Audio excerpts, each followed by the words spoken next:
Bab 222. Ini adalah keistimewaan. Karin Chu tentu saja memahami maksud dari Louis Lu. Saat ini dia mengerutkan alisnya. Lalu berkata, apa yang kamu mengerti? Guruku telah berkata, ini namanya adalah sebuah keistimewaan.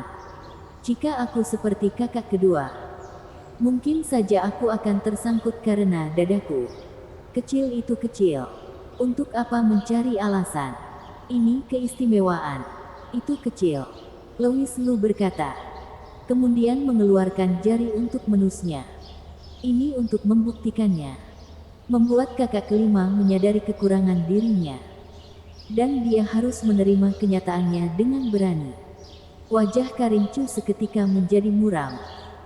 Kemudian dia berkata dengan nada dingin, jika aku bilang ini keistimewaan, maka ini keistimewaan.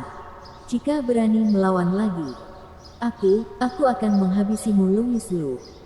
Setelah berkata tubuhnya langsung melesat. Seperti seekor harimau betina. Menerjang ke arah Louis Lu. Di waktu yang bersamaan lonceng yang aneh muncul. Lonceng tersebut mengeluarkan suar. Kemudian Louis Lu langsung tertelan oleh energi jahat. Hari ini aku akan membuatmu merasakan kehebatan dari lonceng pencari jiwa. Karin Chu berteriak. Kemudian dia menyerang tanpa perasaan.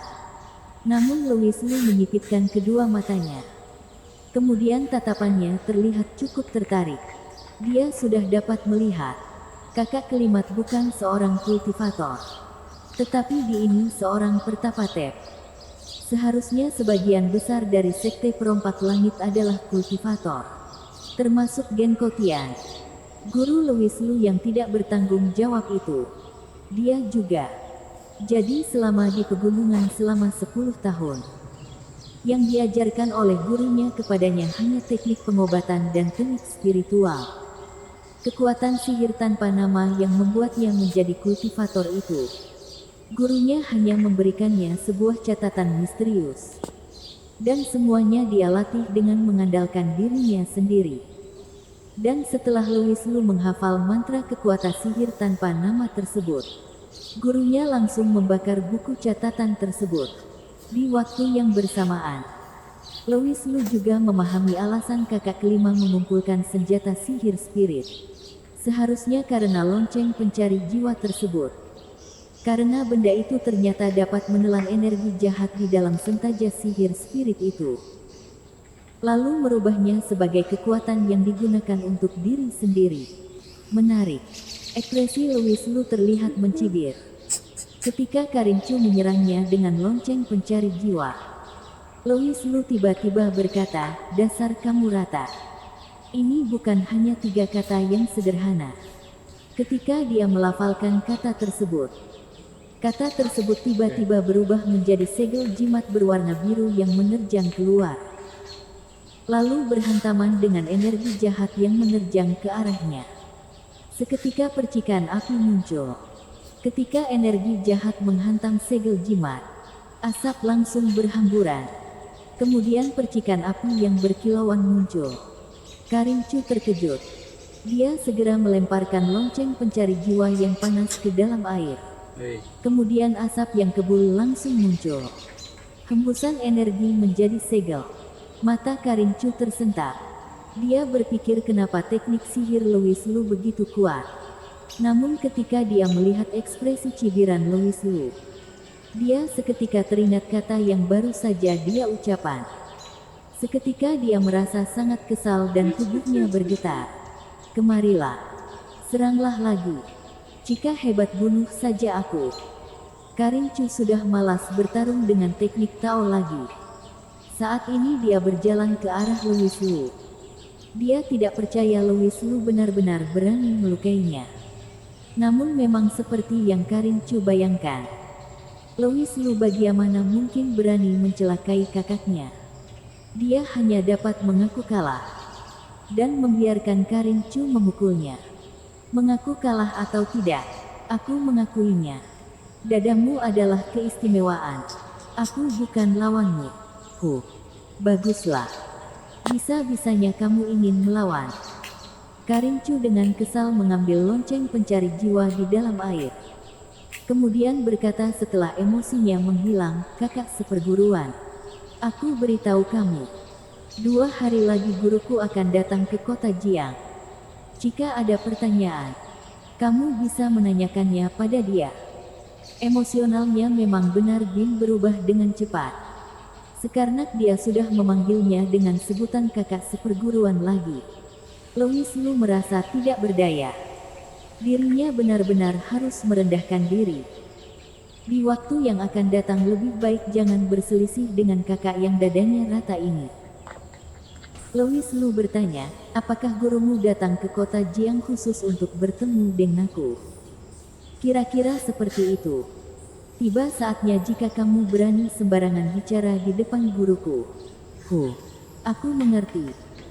Kakak kelima kamu adalah seseorang yang selalu menghormati aku yang merupakan kakak seperguruanmu ini. Dan kamu tidak pernah bertindak tidak sopan padaku. Louis Lu memegangi wajah merahnya yang dicubit. Lalu berkata, hehe. Kakak seperguruan memang pengertian. Karin Chu tersenyum. Lalu membuat Louis Lu tercengang. Jika tidak memikirkan dadanya yang rata. Paras dari Karin Chu benar-benar sangat cantik. Hanya wajah kecilnya yang cantik itu saja. Sudah cukup untuk menutupi kekurangan yang lain. Dan jika dibandingkan dengan kakak ketujuh Feli Luo, emosionalnya masih lebih baik. Setidaknya dia hanya mencubit wajah ketika marah. Tidak seperti kakak ketujuh yang langsung menggunakan gigi. Setelah memikirkan hal itu, Louis Lu seketika merasakan hawa dingin di selangkangannya. Ketika mereka berdua berisap pergi, tiba-tiba muncul suara dari sekitar sana. Selanjutnya ada 4 orang dengan jubah hitam muncul di depan mereka. Di antara orang-orang itu, ada salah satu yang berteriak, lajang satu ini orangnya. Dia yang menggali kuburan ketua kita. Lalu merebut banyak senjata sihir spirit. Hari ini kita harus dipaku di depan batu nisan ketua. Sehingga kita bisa memberikan penghormatan untuk jiwa ketua kita. Ketika mendengar ucapan ini, Louis Lu dengan tidak berdaya menatap Karin Chu. Lalu berkata, kakak kelima. Bukankah kamu berkata kamu hanya merampok makam yang tidak bertuan? Lalu bagaimana dengan hal ini? Wajah Karin Chu menjadi merah. Lalu dengan malu memegang kepalanya. Dan berkata, aku salah menggali, namun tidak masalah. Mereka sekte sihir spirit bukanlah sekte yang baik. Biasanya mereka hanya akan bersembunyi seperti tikus. Bahkan aliansi bela diri saja tidak dapat menemukan mereka. Kali ini aku tidak sengaja menggali kuburan ketua mereka. Semua itu adalah balasannya. Louis Lu kagum, kakak Leima. Kamu benar-benar wujud dari keadilan. Hehe. Terima kasih kakak seperguruan.